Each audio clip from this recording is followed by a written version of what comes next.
One of the great things about Jones Day Talks is you're never quite sure what we're going to talk about next. What we're going to bring to you today, I think, is groundbreaking. What if I told you the FDA just created a way to approve drugs in 30 to 60 days instead of the usual 10 to 12 months? We're diving into one of the most aggressive regulatory shakeups in modern pharmaceutical history. That's the Commissioner's National Priority Voucher Pilot Program, or CNPV for short. We've got Jessica Tierney and Melissa Mannion to talk about it. Don't move. I'm Dave Dalton. You're listening to Jones Day Talks.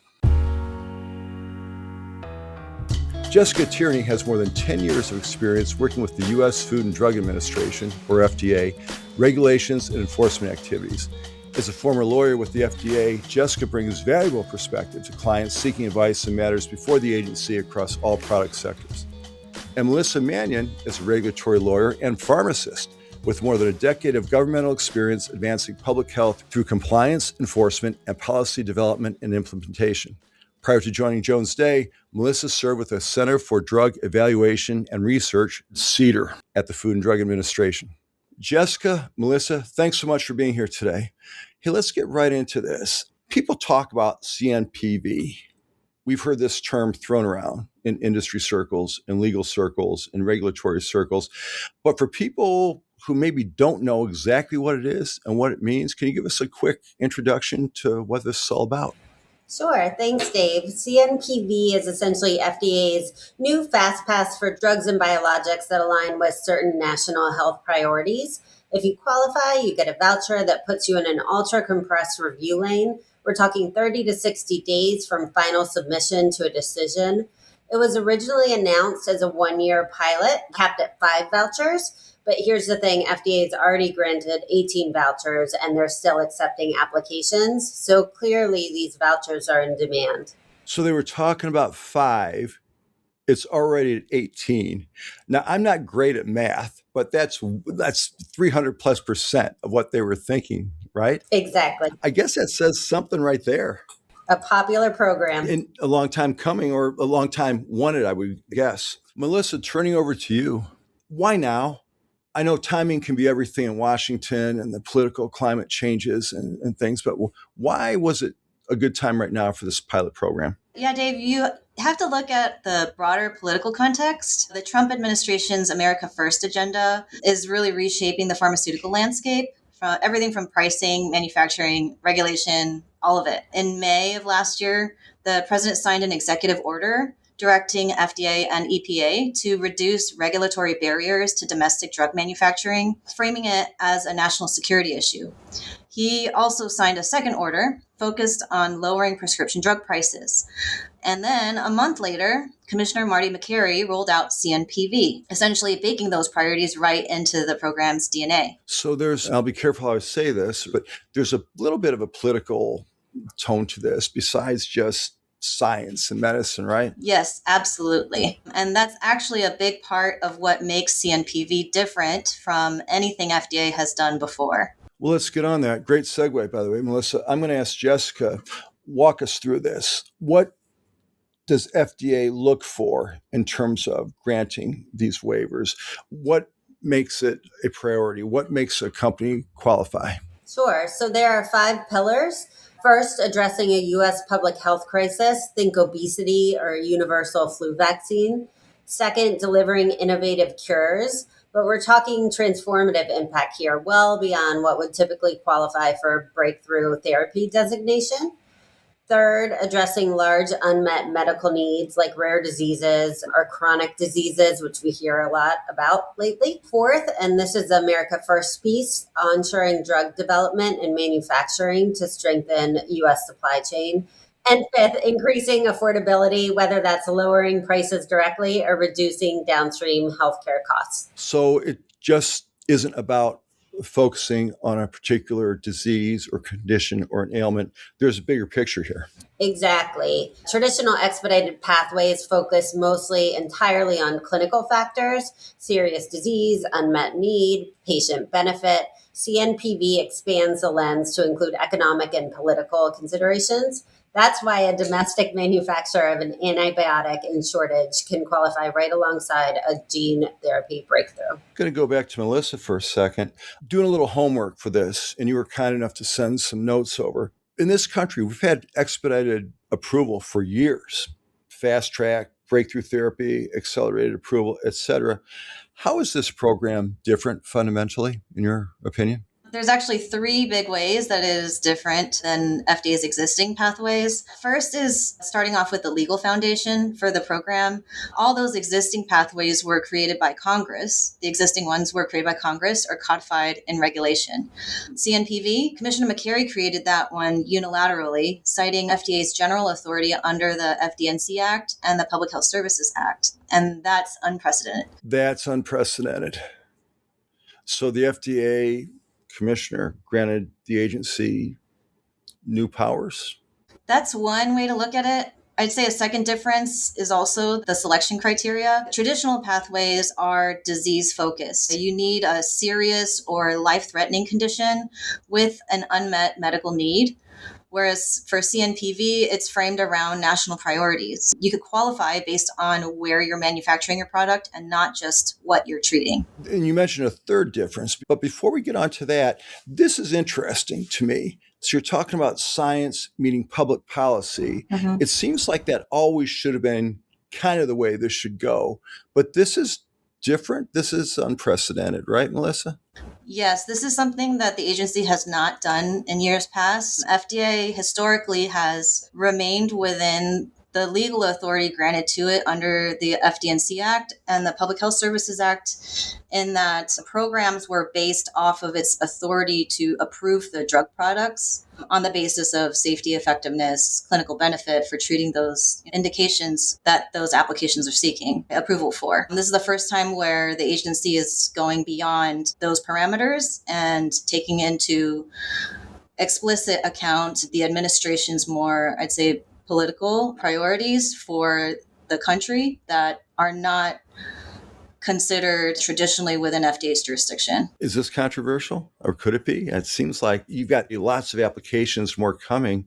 Certainly the pharma companies want this.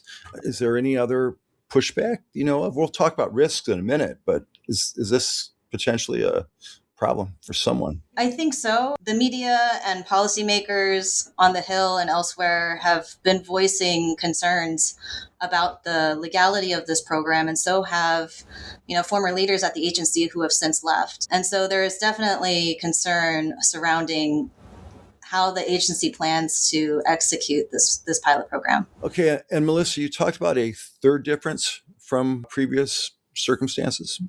Yeah, the third difference is in the speed and structure. Priority review under existing programs gives FDA 6 months. Under CNPV, sponsors submit certain parts of their application in advance of submitting the full application.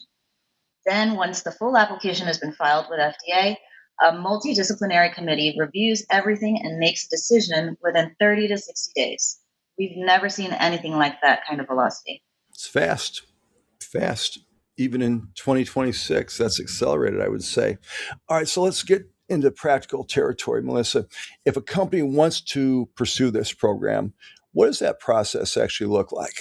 Glad you asked, because FDA just released some more details clarifying the mechanics of CNPV in early February. It starts small in the voucher selection phase. You submit a 350-word description explaining how your drug program aligns with at least one of the 5 priorities. FDA can also nominate candidates internally. Then, after an initial screening for alignment with the priorities and operational considerations, a senior committee comprised of center directors, center liaisons, the Office of the Chief Medical and Scientific Officer, and other subject matter experts from the review divisions evaluate submissions on a rolling basis. They're not just looking at alignment with the national priorities. They clarified that they're also assessing for other potential success factors, like the size of the potential public health impact, readiness factors like completeness of results, resources and timing considerations for FDA's review, and known risks, the uncertainties or dependencies for the proposed product. So listening to you and reading into this a little bit, it sounds like they're hedging their bets a bit in their candidate selections, maybe cherry picking even for sure winners. That's probably right and likely necessary to succeed here, given the intensity of the pace of this program.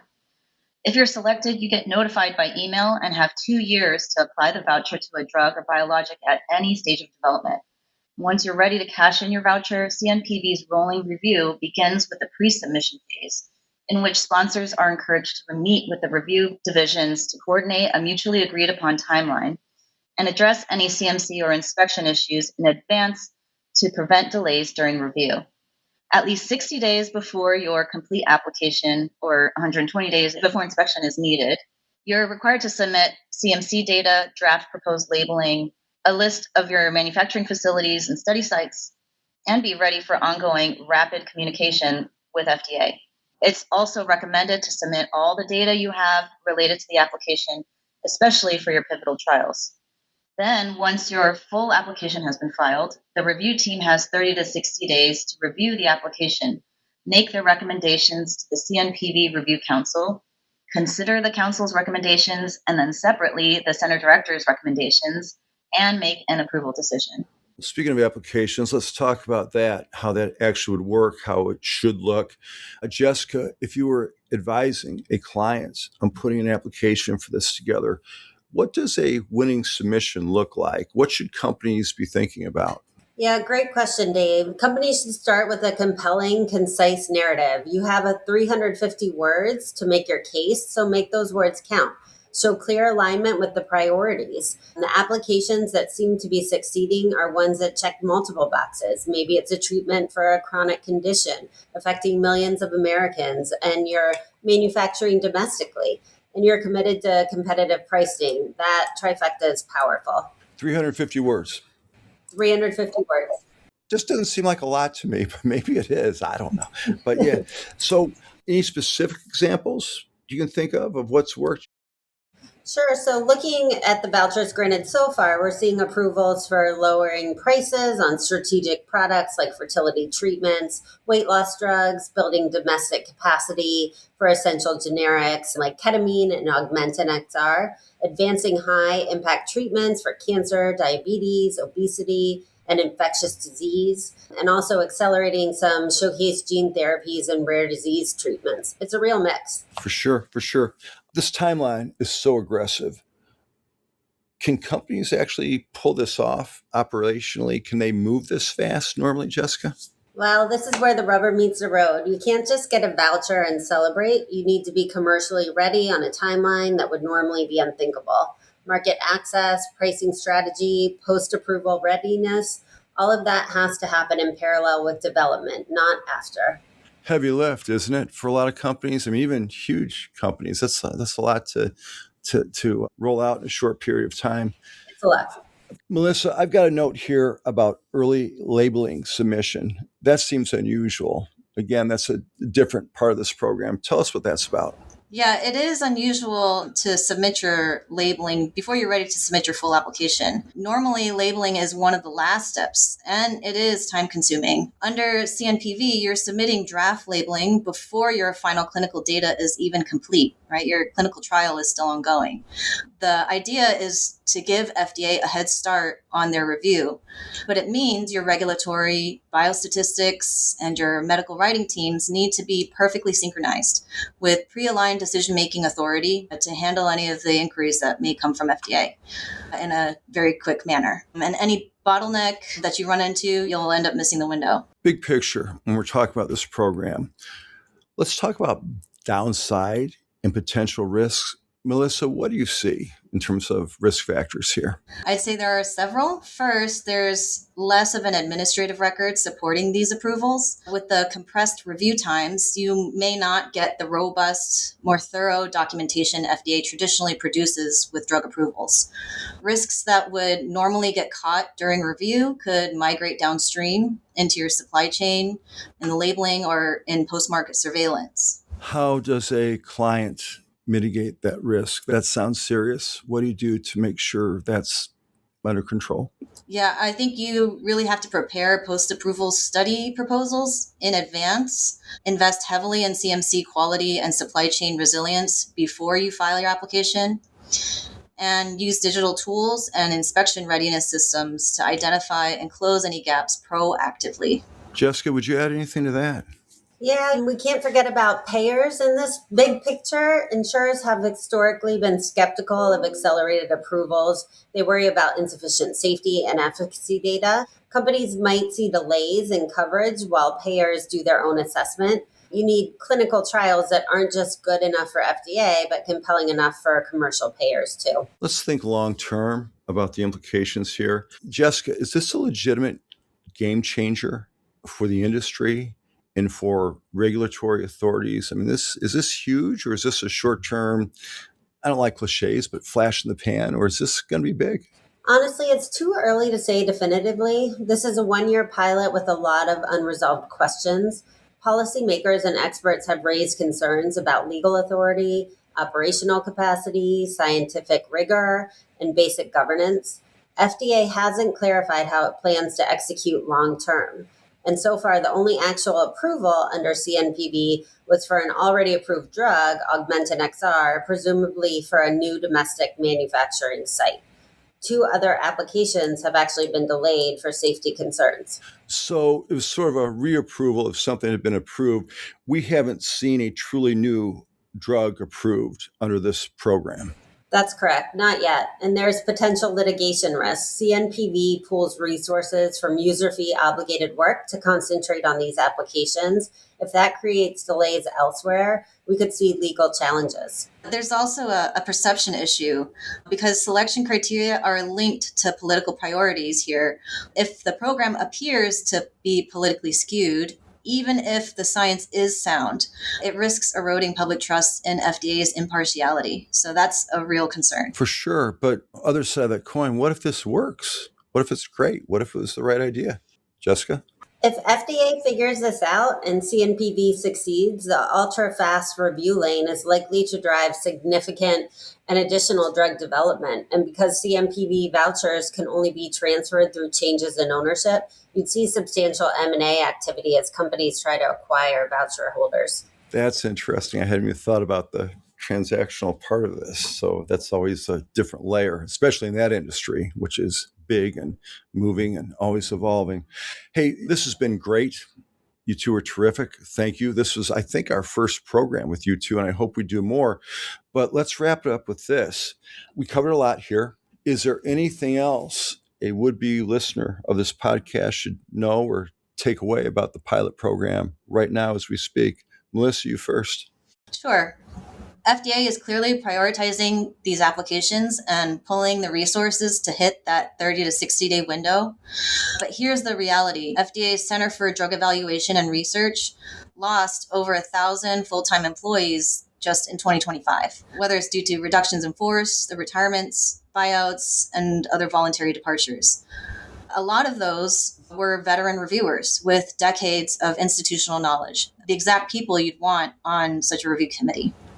And we're already seeing missed goal dates and slower communications across FDA. And with 18 vouchers granted instead of the original 5 and counting, it's genuinely unclear how FDA will staff these reviews without compromising everything else. So stay optimistic. And I'd add, if you're a company thinking about this, now is the time to evaluate whether CNPV makes sense for your pipeline. The program is active, vouchers are being granted, and first mover advantage could be significant. But go in with eyes open about the operational demands and the uncertainties. This is great. Jessica, Melissa, thanks so much. We should do this again, maybe late summer, early fall, talk about how the program's going, what you guys have learned, what clients are asking about. We'll make sure our listeners are remaining informed. Good? That sounds great. Thanks, Dave. Yep, All thanks right. for having us. Jessica, Melissa, thanks again. For contact information and complete bios for Jessica and Melissa, visit jonesday.com. While you're there, make sure you go to our Insights page. You'll find more podcasts, videos, publications, blogs, newsletters, and also topical information.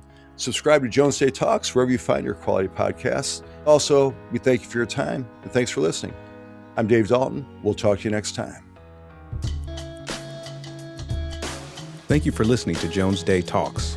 Comments heard on Jones Day Talks should not be construed as legal advice regarding any specific facts or circumstances. The opinions expressed on Jones Day Talks are those of lawyers appearing on the program and do not necessarily reflect those of the firm. For more information, please visit jonesday.com.